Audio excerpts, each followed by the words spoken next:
In 2007, underwater archaeologist Dr. Mark Holley is on a mission in Lake Michigan's Grand Traverse Bay. He's using sonar to scan the lake bed, looking for a ship that sunk years ago but has yet to be found. But as Dr. Holley looks at the sonar readings, he sees something huge, something that's definitely not a shipwreck. So Dr. Holley puts on his scuba gear, he dives down to the bottom, and what he finds is incredibly strange. It's a perfectly straight line of boulders, and it looks man-made. It's just this long, almost ominous formation in otherwise flat sand. So he decides he's going to follow the line and see where it leads him. And eventually it leads to another feature that's a circle of stones. And there's a big steep drop-off right at the end of that circle. The circular stone pattern is a lot like another famous rock structure. When you look at pictures of this, it almost looks like mini Stonehenge, but the rocks are about 2 feet high. News of what comes to be known as Lake Michigan Stonehenge makes a splash around the world. The mini Stonehenge might be 10,000 years old, just 5,000 years older than Stonehenge in England. It's of course possible that these structures did have some kind of religious or spiritual significance, not unlike what many people propose for Stonehenge. Holley, on the other hand, thinks that the media has this all wrong, because the main feature here is not the stone circles, but this mile-long line of stones. While Holley continues to rack his brain on what this could be for, another discovery in a different Great Lake sheds new light on this mystery. In 2009, a University of Michigan anthropologist named John O'Shea publishes a paper about some of the research he's been conducting in Lake Huron. It turns out that he has discovered there similar structures to those found in Lake Michigan. O'Shea's conclusion was that these features are prehistoric hunting structures that are known as drive lines. Drive lines were rock formations created by native caribou hunters in North America thousands of years ago. Caribou have an unusual trait. They instinctively follow linear formations or structures. Caribou would be herded toward the drive lines and brought all the way to the circular formation. There, hunters would hide behind the boulders. Having a steep drop-off at the end also would help hunters to channel the animals into a certain area where then humans could hunt them really effectively. Holley is confident that this structure is in fact a drive line, but there's still a lot to be learned from the site. Maybe there are many more of these sites out there just sitting under the water, waiting for us to discover them.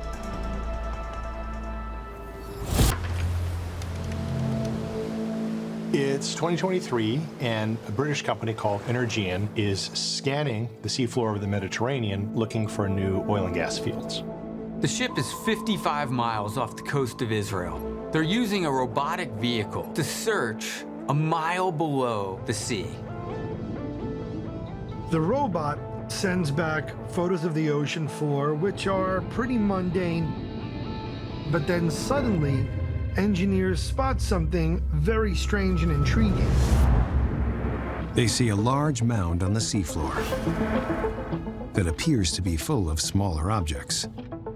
Sticking out of the mound are what look almost like urns, each a couple of feet tall. They are piled on top of each other, covered with sand. They call the Israeli Antiquities Authority to come check out what they find.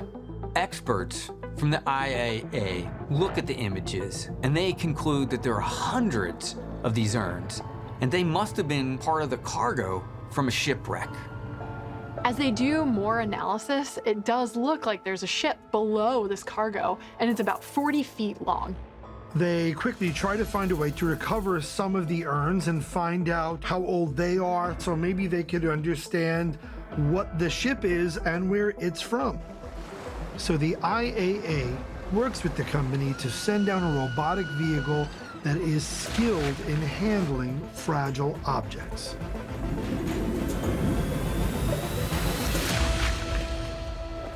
They successfully bring up a couple of these urns, and there's some material that's inside of them that's still preserved. Researchers suspect the urns contained oil, agricultural products, or wine. Unfortunately, the tests are inconclusive. But they're able to quickly date the urns themselves. And they conclude that they are 3,300 years old. That makes this the world's oldest shipwreck ever discovered in deep water, and suggests ancient mariners had more advanced navigation technology than we ever believed. Whoever was sailing it, they were not using land to navigate. They had to probably use the sun and the stars. Plus, this ship was sailing in the middle of the Mediterranean. It's 1 million square miles, and the ocean can get extremely rough. It's incredible to think that 3,000 years ago, a ship could be constructed that could handle these rough seas. If they're able to successfully explore the site, it could revolutionize our understanding of navigation thousands of years ago.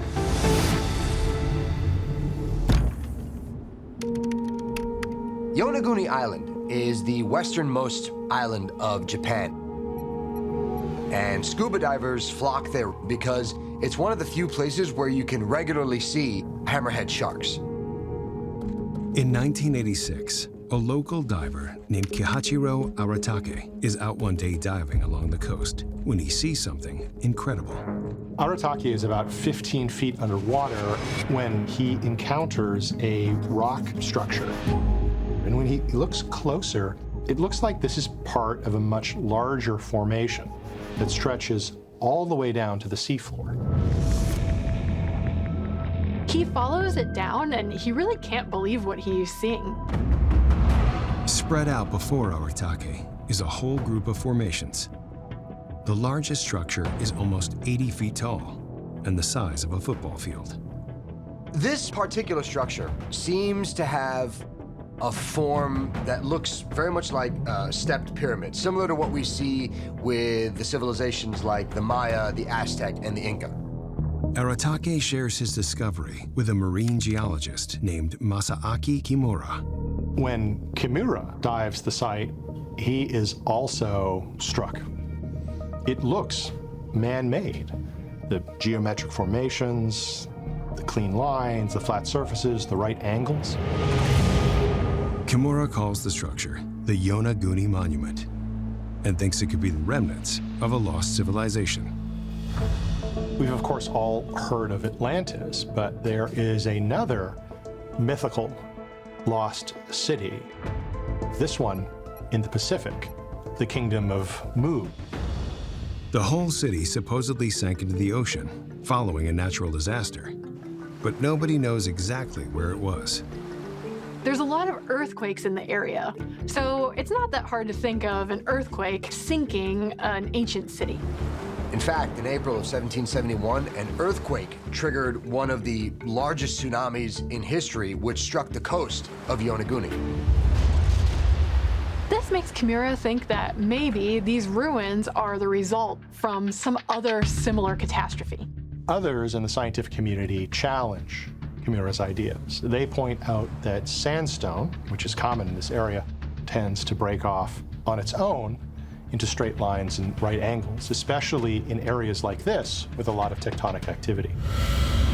Then in 2024, a controversial new theory is proposed, centering on something called crypto-terrestrials.